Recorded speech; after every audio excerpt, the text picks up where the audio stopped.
long-term ceramic coating maintenance. Hi, I'm Ivan. I'm Nick. And this is DIY Detail. Today we're going to delve into, I put a coating on my car, but that was a year ago, or 2 years ago, or 3 years ago. What do I do now? How do I maintain it? That's what we're going to be talking about.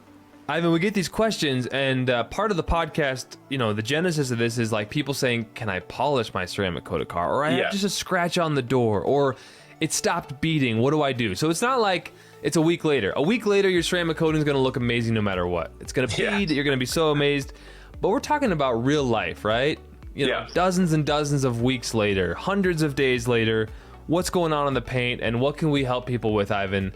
Who they had the investment, whether they did it or they had a pro do it, they got the ceramic coating on the paint, now they're having some issues. Is all lost? Nothing is lost, unless you're really, really abusing your vehicle.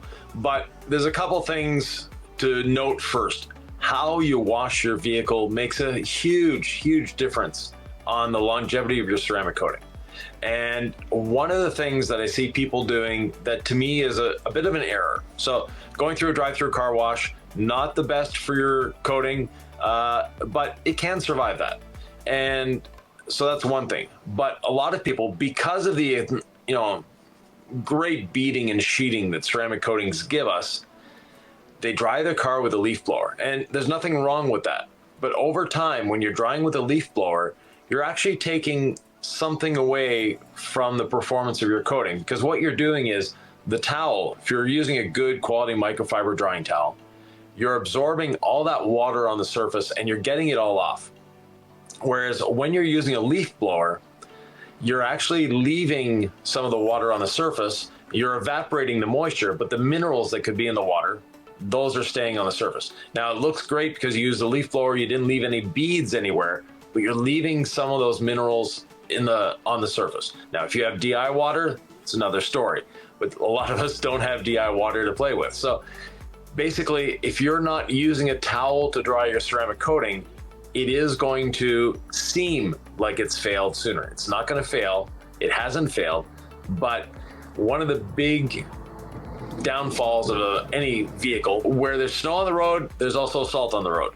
And that salt accumulates on the vehicle and we don't see it. We can wash our vehicle and it looks fine, but the beading slowly goes away. Or if you're in a coastal area, if you're one of these lucky people that live on the coast of California or in Florida or something like that, or the Golden Coast, then you have salt air that accumulates on your vehicle. The dew in the morning is just full of salt.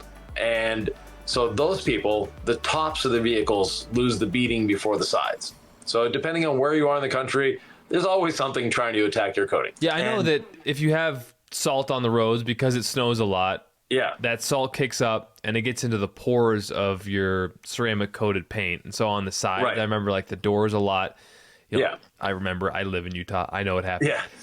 They just stop beading up and you're like, what happened to my coating? It's real flat. You're not seeing a lot of that. And then you just do a nice wash. I like to do a decon. I don't even know if a decon with the decontamination towel and the iron remover even does anything, but I always feel like it's good preparation. But then I'll do the water spot remover, which is more of a mineral deposit remover. And that, I don't know, does it get rid of the salt? Does it neutralize it? I don't know. But after that, the water beads up like it's a brand new coating. Exactly, because the water spot remover, or as you said, a mineral remover, basically we're removing the minerals, and whether that minerals are caused by the salt on the roads, salt in the air, or just not drying your car completely with a towel, then they start accumulating. We don't see them. They're not these thick, there aren't chunks of salt on the car, but that hides or fills the pores of the coating, and then we need to get rid of that. So that is the first maintenance item when you're talking about a coating, is simply to make sure that you're actually dealing with the coating. And those minerals, water spots, and contamination in general hides the coating. So we need to bring the coating back to the surface. The best way of doing that, as you described, is to do a decontamination. And so with the decontamination towel, with the iron remover, that's the first stage. And then the water spot remover, the next stage. Then you can actually see what your coating is doing. It's not hidden by anything. And if you've properly prepared the vehicle, whether it's a polish or a panel prep before coating, hopefully that was done, right? So if the coating wasn't properly prepped, if the paint wasn't properly prepped before the coating, then you could have some issues. Is my coating actually failing? Did it get applied properly, right? Right. You don't even know any of that until you remove the minerals and you do the decontamination step. Yeah. But usually if it was applied the right way, you're going to get coating behavior. Let's say someone didn't do all the right steps early, Ivan. Like, how long is this coating going to last? Is there a scientific way of showing that? Because sometimes I feel like... Absolutely no way. Sometimes I feel like it still lasts even if the prep is trash. Like, to me, it's a crapshoot. Yeah, so fortunately and unfortunately, depending on how you look at it, even if the prep is bad, a good coating will survive. Yeah. And the reason for that, and by bad prep, your car can be completely scratched. It can look like you just took sandpaper to it. You put a coating on it, the coating will still perform.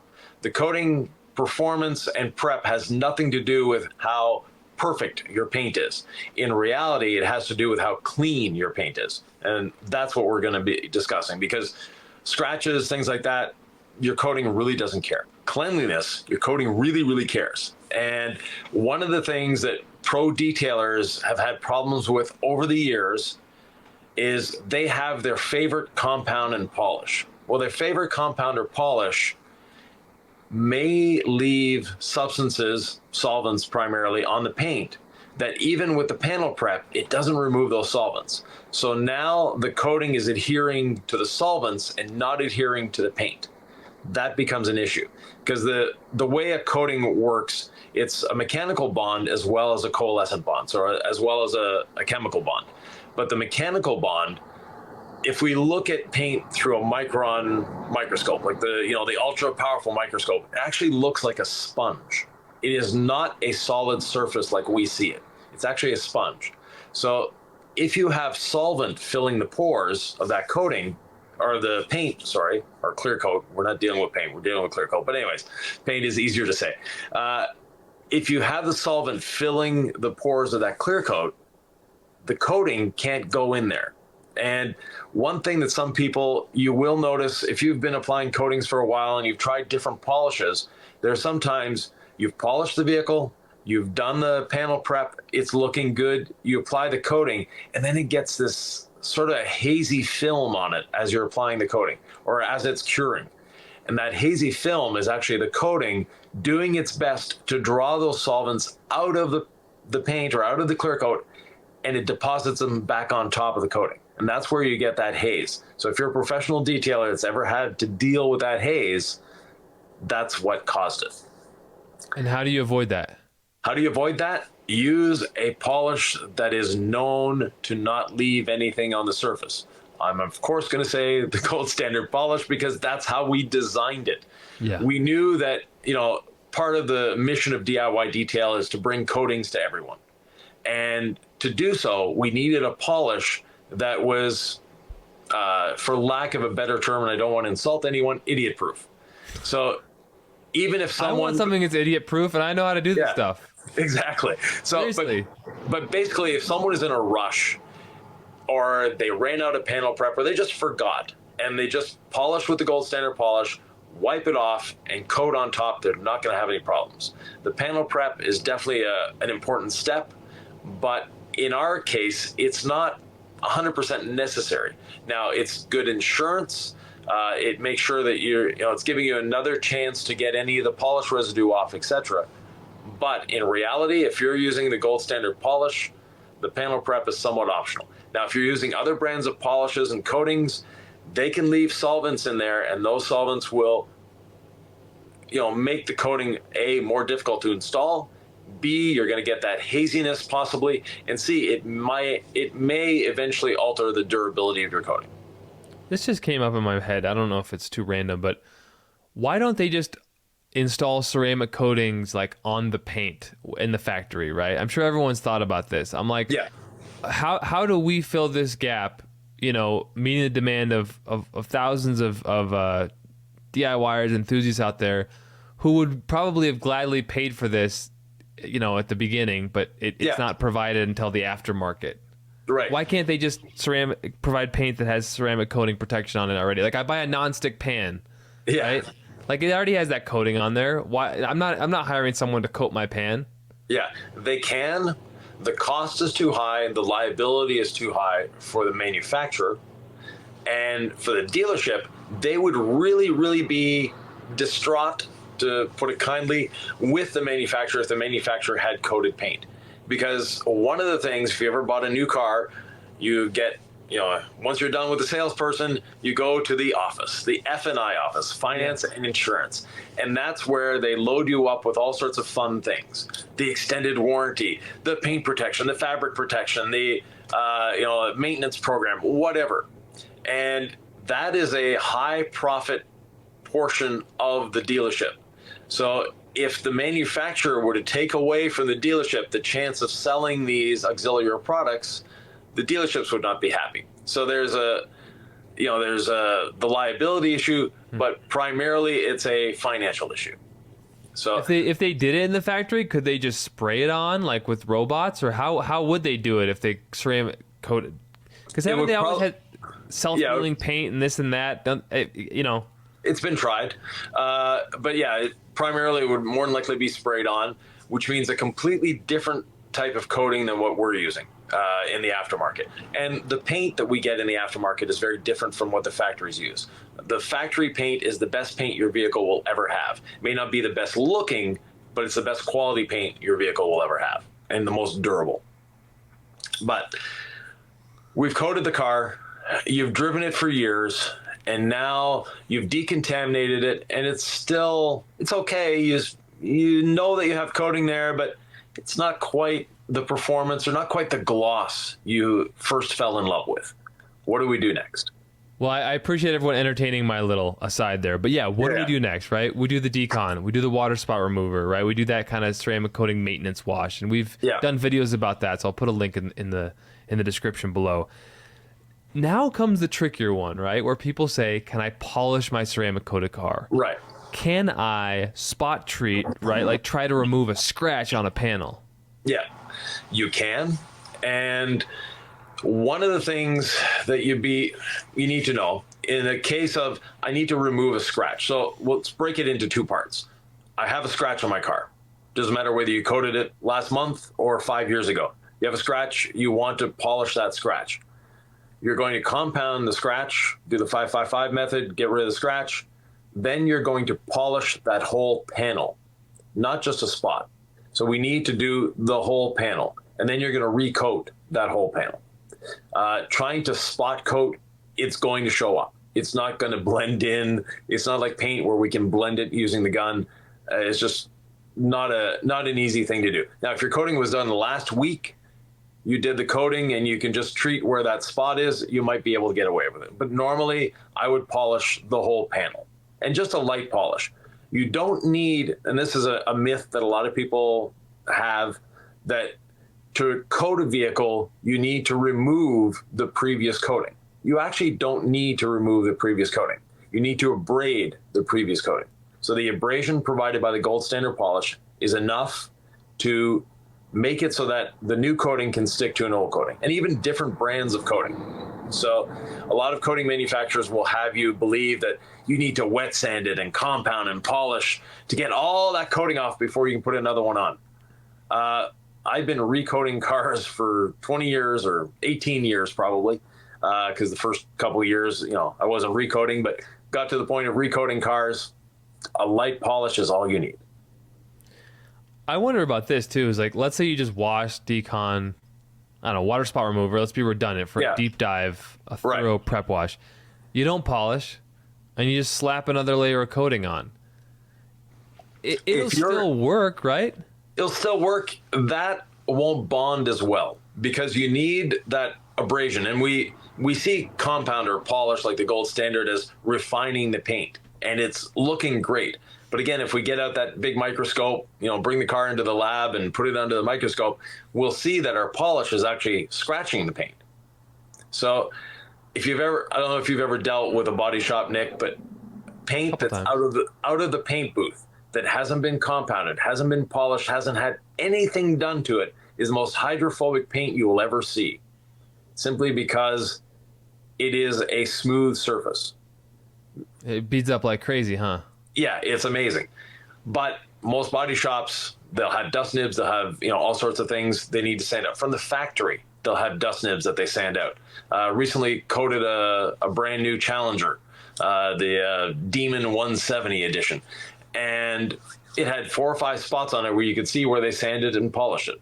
It had holograms. It had, different spots that you could see had been sanded and polished. And that was a brand new car coming out of the factory.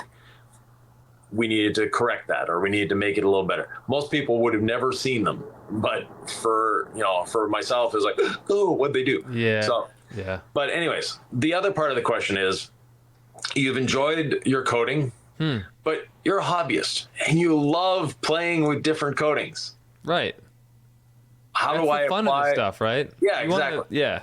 Yeah, like 2 years ago, I put some other brand of coating on, and now I'm really intrigued with the stack, and I want to do the DIY stack on my car because it's so great, and it is great. But anyways, how do I go about doing that? I saw someone comment on your page about, or on our DIY page, who I think has seen your Veloster in person, which has the stack, which is the 8-year coating, and then within that 2 to 8 hour range after application, then you put the 3-year on, which doesn't just include 2 different coatings. It actually is a chemical reaction, so they create a different. Anyway, you've explained the stack many times, but someone said that your Veloster in person, it like the pictures we put online didn't do it justice because you have the stack on there. It seems to glow. It's that that bright, but nonetheless. Yeah, and yes, it does. The pictures don't do it justice, and everyone who's seen it has the same reaction. It's like, oh my god, this thing really so people shines.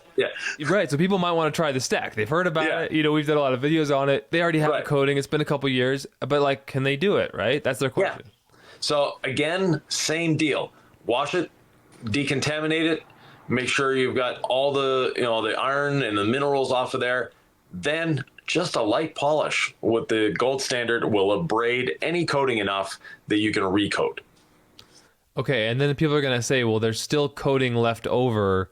But yes. Then you're what they're going to be experiencing in terms of the gloss and the slickness and the beading, that's all going to be on top, right? Is that what they're getting?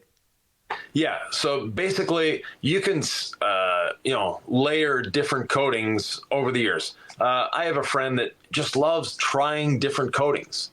And for him, every 6 months, he's polishing his car and he's applying a different brand of coating just because he enjoys the process. He enjoys that. And he can say to people, I've tried this coating, I've tried this coating, I've tried that coating. And for him, it's just fun. So he'll repolish the car, just a quick light polish. It takes him maybe an hour and a half. And then he's ready to coat again. So it can be done. And another thing that a lot of people are concerned about is, how do I remove the coating if I need to have body work done? And honestly, your body shop doesn't even need to know there's a coating on the car. If they're doing their prep process for painting properly, the coating is long gone because they're starting by sanding the paint. And by sanding the paint, you can go over it. And you can actually paint over a coating. Paint will stick to a coating with proper prep. And proper prep is abrasion. They abrade, if I own body shops. So basically you'll sand with a minimum of 600 grit, sometimes 400, depending on the paint manufacturer you're working with. So you're going to be sanding that panel anyways. There may be coating left deep in the pores, but there's enough adhesion caused by the sanding that the new paint will adhere properly, and the body shop will never even know you had a coating. Speaking of the body shop, because we get people asking this, and I wanted you to get on the record on it. Yeah. People ask, are your products body shop safe? Yes. First of all, for the enthusiasts out there who may not even know what that question is, what is that question referring to? And then why are our products body shop safe? Because some products are not, right? Because body shops are painting and they have to have it very, they don't want things floating through the air or messing with their paint as it cures, right? So what does body shop safe even mean, and why are ours body shop safe? So the first thing, why we even have that term. If you use a free silicone, so by free I don't mean cheap, I mean it's floating in the air. If you have a body shop that you're really angry with, and you want to be mischievous, just take a bit of hair gel in a spray or a hairspray and spray it in the body shop. Yeah, or hair gel is even worse. But spray it in a body shop, and for weeks they will have fish eyes in their paint that they're going to have to deal with. That's what body shops are concerned about. So I had an employee. So in one of my shops, it was a combination body shop and detailing shop. Hired a new employee. The hair gel that employee was wearing, and the hair gel employee was in the detailing side of the building. Yeah. The body shop was on the other side of the building. There's a wall separating them. The day that person started working for us, we started getting fish eyes on the other side. That's just the airflow from the heating system and all that. And the only thing that changed in our body shop or in the whole shop was we had a new employee with hair gel. So I asked that employee to please discontinue the use of hair gel, which he did, thankfully. And it took 3 or 4 days for the fish eyes to go away. So that's what we mean by body shop safe. And an example are people may not know what fish eyes are. What's a fish eye? Okay, so fish eyes are actually a little area where the paint does not adhere. And it looks like a little divot in the paint. Almost looks like a stone chip. But it's all painted, but there's this crater because the paint can't flow over top of that area. So it just goes down to that little drop of silicone. Or silicone is the main culprit, but there's other things, but we'll keep it with silicone. Yep. So our tire lotion is technically body shop safe, which means that if I put it on the applicator, I apply it to the tire, it's not going to cause any problems. But take the sprayer and just spray it willy-nilly in the air or spray it on the car you're going to be painting, yes, you're going to have problems. So body shop safe is as much a product concern as it is a process concern for the body shop. But yes, the only product that we have that could be termed marginal for body shop safety is the tire lotion. And if used the right way, it's totally fine. Yeah. As long as you're not using it in the paint booth, you're going to be fine. But there are body shops that, they use what are called prep booths, which are basically just a curtain around where the guy's working. So they do the sanding, they do everything there. They pull a curtain. It has an exhaust fan, and they do generally the primer step there. So they'll do the primer in the prep booth, sand it, and then take it into the proper booth. But if they had contamination in that first prep booth, then that carries through the whole process afterwards. It's very difficult to get rid of the fish eyes. And amazingly, there is a product called fish eye reducer that you can put in paint. So if you know you're currently having a problem with fish eyes in your body shop, you can buy fish eye reducer, add it to the clear coat, add it to the paint, and all it is silicone. So basically, you're combating the silicone with the silicone. Basically, the fish eye reducer is causing so many fish eyes, microscopic fish eyes in the paint, that you don't see them anymore.